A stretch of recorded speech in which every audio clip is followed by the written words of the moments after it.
ദൈവത്തിൻ്റെ അതിപരിശുദ്ധമായ നാമം മഹത്വപ്പെടുമാറാകട്ടെ.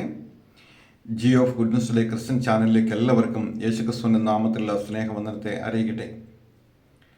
എപ്പോഴും ഓർപ്പിക്കാറുള്ളതുപോലെ ഈ ചാനൽ സബ്സ്ക്രൈബ് ചെയ്യുക, മറ്റുള്ളവരിലേക്ക് അത് ഷെയർ ചെയ്യുക. ഇന്ന് നാം ചിന്തിക്കാൻ പോകുന്ന ദൈവത്തിൻ്റെ വചനം യെശയ്യാപ്രവചനം 54 അധ്യായത്തിൻ്റെ 15 വാക്യമാണ്. ഒരുത്തൻ നിന്നോട് കലശൽ കൂട്ടുന്നു എങ്കിൽ അത് എൻ്റെ ഹിതപ്രകാരമല്ല.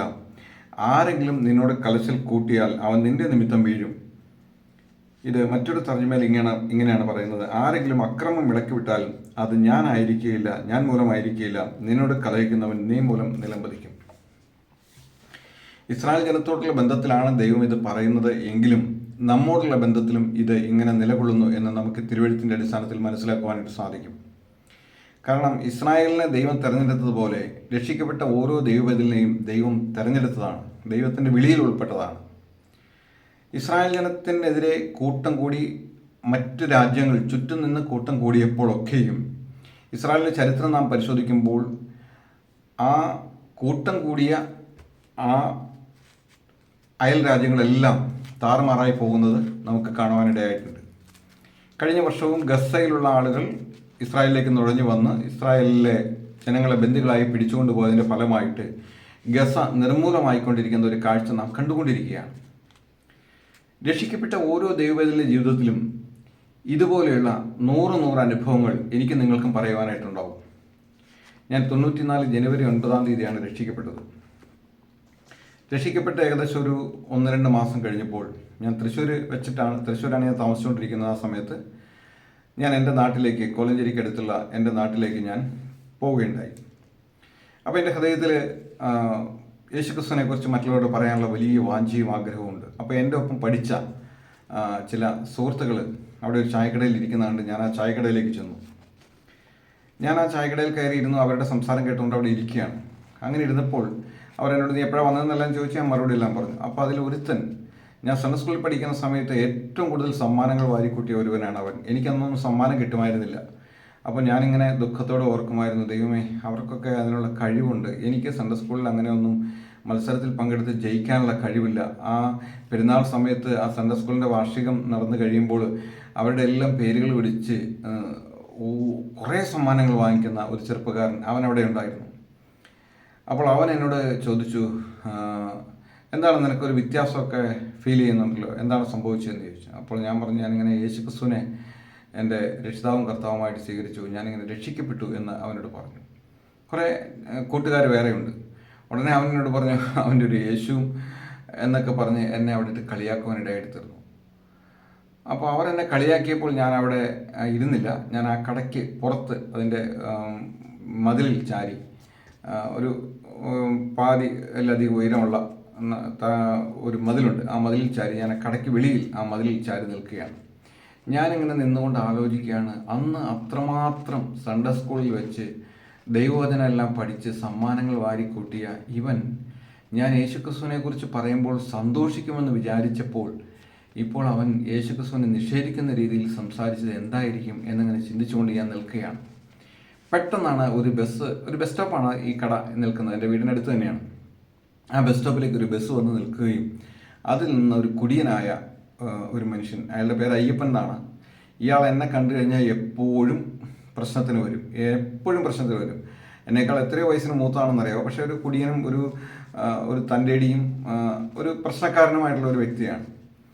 എന്നെ കണ്ട വഴി ഞാൻ ദൈവമേ എന്ന് ഞാനിങ്ങനെ മനസ്സിൽ പ്രാർത്ഥിച്ചു. കാരണം ഇതിനു മുമ്പൊക്കെ ആണെങ്കിൽ എനിക്ക് അവനോട് ദേഷ്യപ്പെടാനും കോപിക്കാനും ഒക്കെയുള്ള ഒരു ചങ്കൂറ്റം ഉണ്ടായിരുന്നു.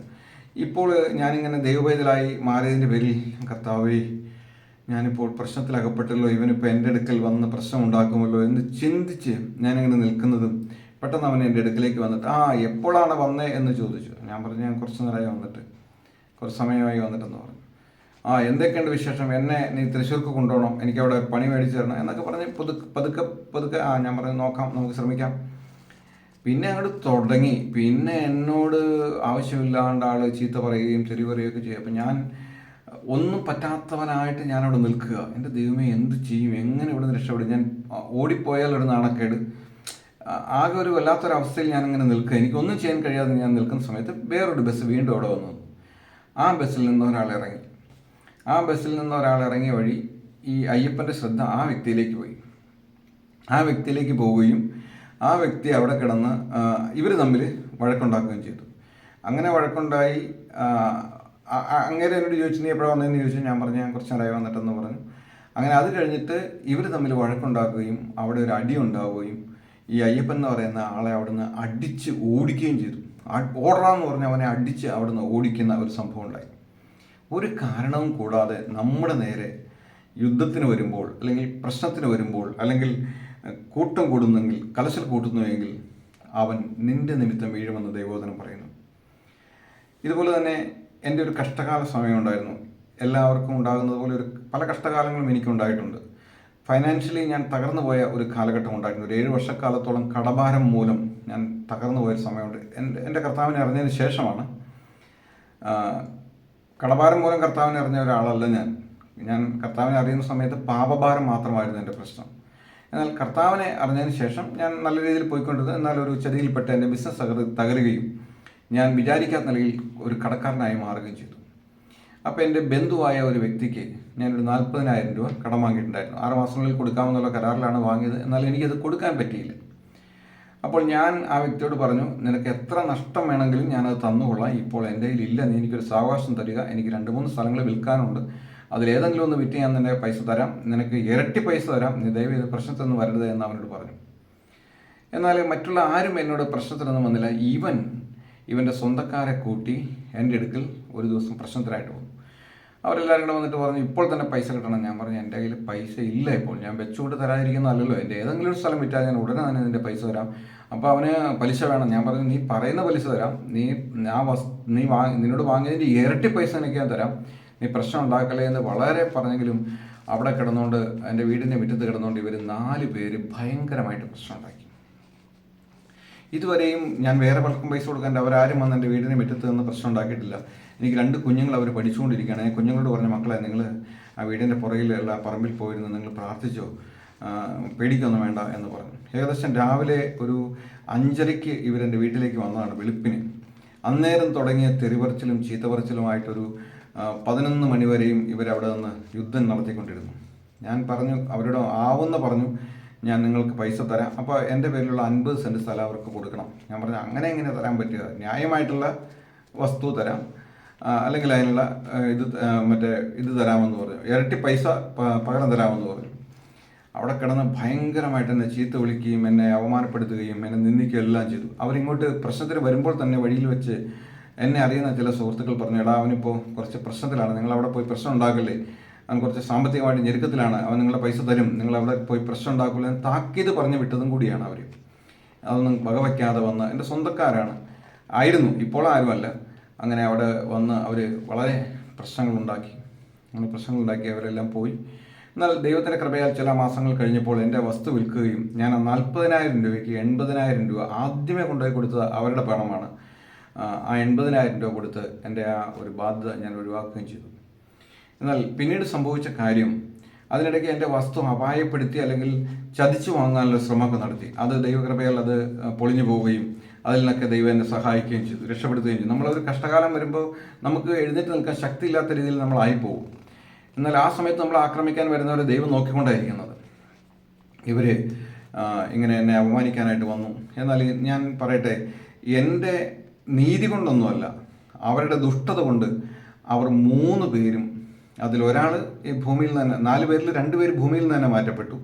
ബാക്കിയുള്ള 2 പേരും അതിഭയങ്കരമായ ഗുരുതരമായ രോഗാവസ്ഥയിലൂടെ ഇന്ന് കടന്നു പോയിക്കൊണ്ടിരിക്കുക. ഇത് ഞാൻ പറയുമ്പോൾ ഞാൻ വലിയ നീതിമാനായി അങ്ങനെയൊന്നുമല്ല, അവരുടെ ദുഷ്ടത നിമിത്തമാണ് അവർക്ക് അങ്ങനെ സംഭവിക്കേണ്ടതായിട്ട് വന്നത്. എൻ്റെ നീതി കൊണ്ടൊന്നുമല്ല. കാരണം എൻ്റെ മനസ്സിലൊരു നീതി ഉണ്ടായിരുന്നു, ഞാൻ എന്തായാലും അവർക്കൊരു നഷ്ടം വരുത്തുകയില്ല, ഞാൻ ആ പണം കൊടുക്കും, അതിൻ്റെ ഇരട്ടിയായിട്ട് കൊടുക്കും എന്നുള്ള നീതി എൻ്റെ മനസ്സിലുണ്ടായിരുന്നു. ആ നീതി കൊണ്ടൊന്നുമല്ല, അവർ എൻ്റെ കഷ്ടകാലത്ത് എന്നെ കയറി ആക്രമിച്ചതിൻ്റെ പേരിലുള്ള ദുഷ്ടത നിമിത്തമായിരിക്കാം ദൈവം ഒരുപക്ഷെ അങ്ങനെ ഒരു പണിഷ്മെൻറ്റിലൂടെ അവരെ കടത്തിവിടുന്നത് എന്ന് ഞാൻ ചിന്തിക്കുന്നു. കാരണം ഒരു ദൈവ പൈതൽ അവൻ ന്യായത്തോടും നീതിയോടും കൂടി നടക്കുമ്പോൾ, അല്ലെങ്കിൽ അവൻ നേരോട് നടക്കുമ്പോൾ, അവനോട് ആവശ്യമില്ലാതെ പ്രശ്നങ്ങൾക്ക് വരുമ്പോൾ, കലശൽ കൂട്ടുമ്പോൾ ദൈവം പറയുകയാണ്, അവർ നിന്റെ നിമിത്തം വീഴും. ഇസ്രായേൽ ജനത്തോടുള്ള ബന്ധത്തിൽ നമ്മൾ ചിന്തിച്ചു നോക്കിയാൽ നമുക്കിത് അനേക പ്രാവശ്യം കാണുവാനായിട്ട് സാധിക്കും. അതുപോലെ പല ഇടത്തും പല സന്ദർഭങ്ങളിലും ദൈവം ഇതുപോലെ എൻ്റെ ജീവിതത്തിൽ പ്രവർത്തിക്കുന്നത് എനിക്ക് കാണുവാനിടയായിട്ടുണ്ട്. ഞാനൊരു തെറ്റ് ചെയ്യാതിരിക്കുമ്പോൾ എൻ്റെ അടുക്കൽ വന്ന പ്രശ്നങ്ങളുണ്ടാക്കിയ പലരും അവർക്കൊക്കെ സംഭവിച്ച ദോഷങ്ങളൊക്കെ കാണുവാൻ തക്കവണ്ണം ഇടവന്നിട്ടുണ്ട്. ഞാൻ എന്നെ പോഴ്ത്തുവാനോ ഞാൻ വലിയ ആളാണെന്ന് പറയുവാനോ വേണ്ടിയിട്ടൊന്നുമല്ല. ഒരു ദൈവവേദന ജീവിതത്തിൽ നമുക്ക് ഉറപ്പിച്ച് മുന്നോട്ട് പോകാനായിട്ട് സാധിക്കും. നാം ധൈര്യത്തോടെ മുന്നോട്ട് പോകാനായിട്ട് സാധിക്കും. കാരണം ഒരുത്തൻ കാരണം കൂടാതെ നമ്മുടെ അടുക്കൽ വന്ന് കലശൽ കൂട്ടുന്നുവെങ്കിൽ അത് ദൈവത്തിൻ്റെ ഹിതപ്രകാരം വരുന്ന ഒരു വഴക്കല്ല. ആ വഴക്ക് അവൻ നിന്റെ നിമിത്തം വീഴും. കലഹിക്കുന്നവൻ നീ മൂലം നിലം പതിക്കും. എന്നെ കേൾക്കുന്ന പ്രിയ സഹോദര, പ്രിയ സഹോദരി, നീയും ഒരുപക്ഷെ ഒരു വാക്ക് പറഞ്ഞതിൻ്റെ പേരിൽ അല്ലെങ്കിൽ ഒരു കടം വാങ്ങിയതിൻ്റെ പേരിൽ അത് കൃത്യമായിട്ട് കൊടുക്കുവാൻ കഴിയാത്തൊരു നിസ്സഹായമായ അവസ്ഥയിലൂടെ കടന്നു പോകുമ്പോൾ നിനക്കതിന് മനഃപൂർവ്വമായിട്ട് പ്രശ്നമുണ്ടാക്കിക്കൊണ്ട് ആരെങ്കിലും വരികയാണെങ്കിൽ നീ ഭയപ്പെടേണ്ട. നിന്റെ മനസ്സ് ദൈവം നോക്കിക്കൊണ്ടാണ് ഇരിക്കുന്നത്. നീ അത് കൊടുക്കും. നിനക്കതിനുള്ള ഒരവസരത്തിന് വേണ്ടി നീ വെയിറ്റ് ചെയ്യുകയാണ്, അതിനുവേണ്ടി നീ പരിശ്രമിക്കുകയാണ്. നീ അത് കൊടുക്കുമെന്ന് നിനക്കറിയാം. എന്നാൽ നീ കൊടുക്കുമെന്ന് അറിഞ്ഞിട്ടും നിന്നെ മനഃപൂർവ്വമായിട്ട് കുഴപ്പത്തിലേക്കും പ്രശ്നങ്ങളിലേക്കും കൊണ്ടുവരുവാനായിട്ട് ആരെങ്കിലുമൊക്കെ ശ്രമിക്കുന്നുണ്ടെങ്കിൽ, ആരെങ്കിലുമൊക്കെ കൂട്ടുകൂടുന്നുണ്ടെങ്കിൽ ദൈവവചനം പറയുകയാണ് അവർ നിന്റെ നിമിത്തം വീഴും. ഇനി അതുകൂടാണ്ട് അസൂയ നിമിത്തം നമ്മുടെ നേരെ കൂട്ടം കൂടുന്ന ആളുകളുണ്ട്. നാം സമാധാനത്തോടെ ജീവിക്കുന്നത് കാണുമ്പോൾ, നാം വലിയ പ്രയാസങ്ങളൊന്നുമില്ലാതെ പോകുന്നത് കാണുമ്പോൾ അസൂയ ഉണ്ടായിട്ട് നമ്മുടെ നേരെ വരുന്ന ആളുകളുണ്ട്. ദൈവം പറയുകയാണ് അങ്ങനെ അസൂയ ഉണ്ടായിട്ട് നിന്റെ നേരെ കൂട്ടം കൂടുന്ന ആളുകളെ ദൈവം ചിതറിച്ച് കളയും. അസൂയ ഒരു വലിയ പ്രശ്നമാണ്. നമ്മുടെ കുഞ്ഞുങ്ങൾ ഒരു വണ്ടി മേടിച്ചാൽ വണ്ടി ഓടിക്കുന്നത് കാണുമ്പോൾ, അവർ സ്കൂളിലേക്കോ കോളേജിലേക്കോ പോകുമ്പോൾ ഒരു നല്ല ബൈക്ക് എടുത്തുകൊണ്ട് പോയി കഴിഞ്ഞാൽ അവിടെ അസൂയുള്ള കുട്ടികളുണ്ട്. അവർ പ്രശ്നങ്ങളുണ്ടാക്കും, കൂട്ടം കൂടി പ്രശ്നങ്ങളുണ്ടാക്കും. നാം ഒരല്പം അനുഗ്രഹിക്കപ്പെട്ട് ദൈവം നമ്മളെ സഹായിച്ച് നമ്മൾ വളർന്നു വരുമ്പോൾ അത് കണ്ടിട്ട് അസൂയപ്പെടുന്ന ആളുകളുണ്ടാവും. ആ അസൂയപ്പെടുന്ന ആളുകൾ അവർ നമുക്കെതിരെ കൂട്ടം കൂടും, കാരണമില്ലാതെ കൂട്ടം കൂടും. അങ്ങനെ കാരണമില്ലാതെ കൂട്ടം കൂടുമ്പോൾ ദൈവവചനം പറയുകയാണ് അങ്ങനെ ആരെങ്കിലും നിന്നോട് കലശൽ കൂട്ടുന്നുവെങ്കിൽ അത് എൻ്റെ ഹിതപ്രകാരമല്ല. ആരെങ്കിലും നിന്നോട് കലശൽ കൂട്ടിയാൽ അവൻ നിന്റെ നിമിത്തം വീഴും. എന്നെ കേൾക്കുന്ന പ്രിയ സഹോദരി, പ്രിയ സഹോദര, നീ മുന്നോട്ട് പോകുമ്പോൾ, നീ ഒരു ദൈവവേദനായിട്ട് വിശ്വസ്തനായിട്ട് സത്യസന്ധനായിട്ട് നീ മുന്നോട്ട് പോകുമ്പോൾ നിനക്കെതിരെ ഇങ്ങനെ അസൂയ നിമിത്തമുള്ള പ്രശ്നങ്ങൾ വരുമ്പോൾ നീ ഭാരപ്പെടേണ്ട. നിനക്ക് വേണ്ടി പ്രവർത്തിക്കുന്ന ഒരു ദൈവമുണ്ട്. അവനെ അങ്ങനെ നിനക്കെതിരെ കുമ്പിൾ കൂടുന്ന അല്ലെങ്കിൽ നിനക്കെതിരെ കൂട്ടം കൂടുന്ന ആളുകളെ ചിതറിക്കുവാൻ തക്കവണ്ണം ദൈവത്തിൻ്റെ കയ്യിൽ അതിൻ്റെ ആയുധങ്ങളുണ്ട്. ദൈവം അവരെ ചിതറിച്ച് കളയും. ദൈവം അവരെ നിലം പരിചാക്കും. നമുക്ക് ഈ വചനങ്ങളാൽ ധൈര്യപ്പെടുവാനും ബലപ്പെടുവാനും ദൈവം നമ്മെ സഹായിക്കട്ടെ. നമുക്ക് പ്രാർത്ഥിക്കാം. ഞങ്ങളുടെ സ്വർഗീയ നല്ല പിതാവായ ദൈവമേ, ഈ അനുഗ്രഹീതമായ നല്ല ദിവസമായിട്ട് ഞങ്ങൾ അങ്ങേ സ്തുതിക്കുന്നു. ഞങ്ങൾ അങ്ങ് കരുതുന്ന വിധങ്ങൾക്കായിട്ട് ഞങ്ങൾ അങ്ങേ സ്തുതിക്കുന്ന കർത്താവെ. കാരണം കൂടാതെ ഞങ്ങൾക്കെതിരെ കൂട്ടം കൂടുമ്പോൾ കർത്താവെ, കാരണം കൂടാതെ ഞങ്ങളോട് കർത്താവെ അസൂയപ്പെട്ടുകൊണ്ട് ഞങ്ങൾക്കെതിരെ വരുമ്പോൾ കർത്താവെ, നീ നീതിയോടെ വിധിക്കുന്ന ഒരു ദൈവമായതുകൊണ്ട് ഞങ്ങൾ അങ്ങേ സ്തുതിക്കുന്ന കർത്താവെ. എന്തുകൊണ്ട് ഇങ്ങനെ സംഭവിക്കുന്നുവെന്ന് ഞങ്ങൾ ആശ്ചര്യപ്പെട്ട് നിൽക്കുമ്പോൾ ഒരു കാരണവുമില്ലാതെ ഞങ്ങൾക്കെതിരെ കർത്താവെ വളരെ പ്രശ്നങ്ങൾ ഉണ്ടാക്കുമ്പോൾ കർത്താവെ ദൈവമേ, നീ അത് നോക്കിക്കൊണ്ടിരിക്കുകയാണ്. അത് ദൈവത്തിൻ്റെ ഹിതപ്രകാരമുള്ള ഒരു കൂട്ടം കൂടുതലല്ല, ദൈവത്തിൻ്റെ ഹിതപ്രകാരമുള്ള ഒരു അക്രമം കൂടുതലല്ല. അതുകൊണ്ട് ദൈവം എഴുന്നേൽക്കുകയും ശത്രുക്കളെ വേരോടെ ചിതറടിക്കുകയും ചെയ്യും എന്നുള്ളത് ഞങ്ങൾ തിരുവഴുത്തിലൂടെ മനസ്സിലാക്കുന്നത് ഓർത്ത് ഞങ്ങൾ അങ്ങേക്ക് സ്തോത്രം ചെയ്യുന്നു കർത്താവെ. ഞങ്ങളെ സഹായിക്കണമേ. ദൈവത്തിൻ്റെ കൃപ ഞങ്ങളോട് കൂടെ ഇരിക്കണമേ. ഇന്ന് വചനം കേട്ട ഓരോ മക്കളെയും കർത്താവ് അനുഗ്രഹിക്കണമേ കർത്താവ്. വിശേഷിച്ച് ഈ ചാനൽ സബ്സ്ക്രൈബ് ചെയ്തിരിക്കുന്ന എല്ലാവർക്കായിട്ട് ഞങ്ങൾ പ്രാർത്ഥിക്കുന്നു കർത്താവ്. അവരൊക്കെ അനുഗ്രഹിക്കണമേ കർത്താവെ. ദൈവകൃപയിൽ അവരെ സൂക്ഷിക്കണമേ. മഹത്വമെടുത്താട്ടെ. എല്ലാം ഞങ്ങൾക്ക് വേണ്ടി ജീവിതത്തിൽ രക്ഷിതാവും കർത്താവുമായ യേശുക്രിസ്തുവിന്റെ അതിപരിശുദ്ധമായ നാമത്തിൽ തന്നെ ആമേൻ. ആമേൻ.